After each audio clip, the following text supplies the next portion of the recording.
The crisp morning air carried the scent of cedar and aged leather as I stepped into the old farmhouse my grandfather, Walter Hayes, had left me after his passing just last Friday. The sprawling 150 acres of Willow Creek Ranch, nestled against the rugged foothills of the Blue Ridge Mountains, had been in our family since 1878, a legacy of cattle and hard work that stretched back 6 generations. I hadn't even had time to unpack, still wearing the black suit from his funeral that morning, when the front door swung open without a knock. A woman in her early 50s stormed into Walter's study, clipboard in hand, her presence as abrasive as a sandstorm. I froze, half expecting grief to be playing tricks on my mind. But there she was, Margaret Cole, president of the Riverton Heights Homeowners Association, plopping herself into Walter's worn reading chair like she owned it. "You can't just inherit land and do whatever you want with it," she barked, hands on hips, standing where Walter's boots had once rested by the hearth. Her voice dripped with a mix of false authority and smug entitlement that made my skin crawl. She flipped through her clipboard, rattling off violations. Porch swing needed removal for aesthetic inconsistency. The ancient oak by the gate required trimming to meet some neighborhood sightline rule, and the family cemetery in the west pasture had to be relocated to a municipal site within 60 days. I sat there, jaw slack, as she demanded I dig up my great-great-grandfather's grave to boost property values. The audacity was staggering, especially on the day I buried Walter. I leaned back in his chair, disbelief warring with a rising anger.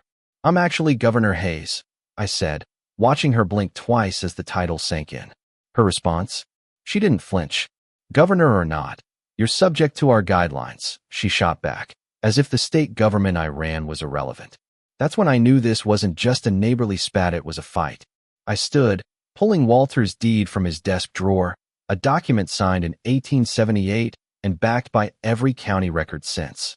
Riverton Heights, a subdivision slapped together in the early 2000s on what used to be Miller's cornfield, had no claim over our land, separated by a clear boundary on every survey map. But Margaret wasn't interested in facts. She dismissed my evidence with a glance and kept scribbling, her confidence unshaken. As I escorted her out, noting her license plate, I couldn't shake the feeling this was personal. Walter's locked safe, mentioned in his will with a note about emergency protection, hinted he'd foreseen trouble. That night, my phone buzzed with motion alerts from the west fence line. Grabbing Walter's binoculars, I spotted 2 men in coveralls, wire cutters in hand, moving with chilling precision.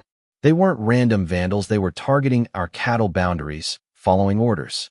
The security cameras Walter installed years ago for theft prevention captured it all.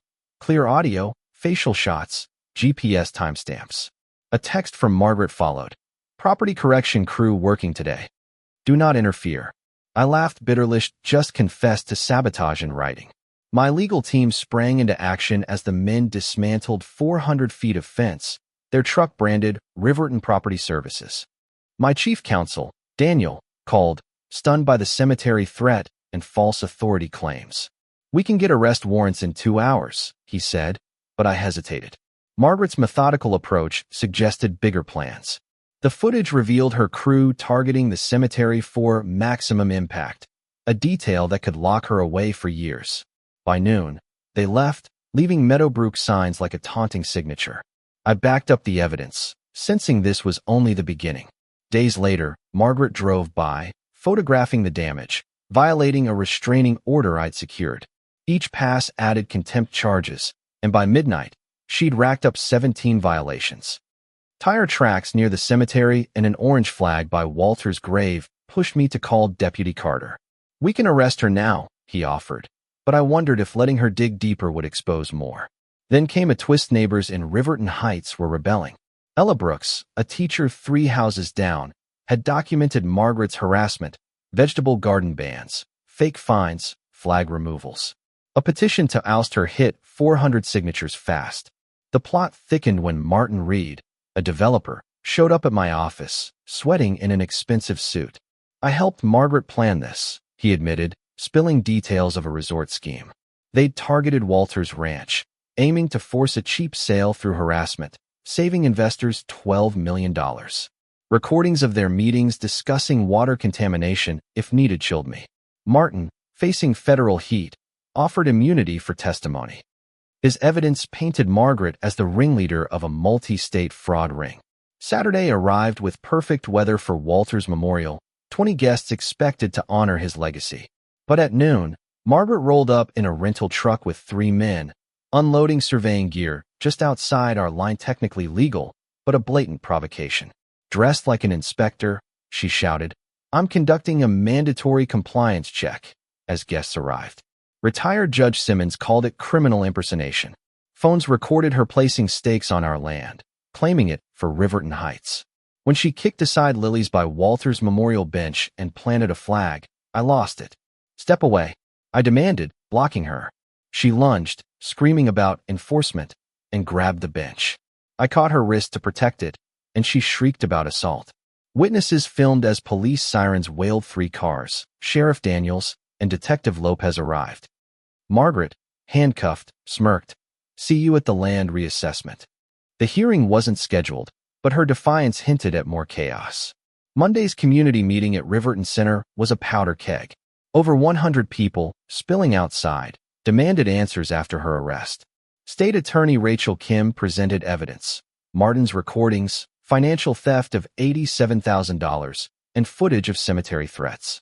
Residents gasped as Ella revealed 17 harassed families and fake regulations. Tom Harris, a builder, proved 60% of her violations were invented. The crowd voted to dissolve the HOA, electing Ella as interim leader. Then, Martin's latest recording dropped a bomb. Margaret planned a definitive confrontation that weekend. Federal agents wired him to catch her next move. At the memorial, she'd crossed a line, and now justice was closing in. The trial 3 weeks later was a landslide. Overwhelming evidence sent her to federal prison for 2 years, plus 5 years probation, $75,000 restitution, and a lifetime ban from HOA rolls. Martin lost his license and faced lawsuits. Riverton Heights rebuilt under Ella, apologizing with a plaque for Walter. The ranch gained state heritage status, its cemetery protected, fences reinforced with restitution funds. That autumn afternoon, 200 attended Walter's rescheduled memorial, celebrating his legacy. Attorney Kim confirmed ongoing arrests in a regional HOA probe. Signing the Heritage Preserve papers, I felt Walter's victory.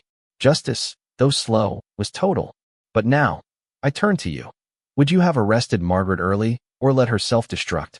Should HOAs have this much power? Drop your thoughts, like if you're Team Justice, and subscribe for more wild tales. Let's keep the debate raging.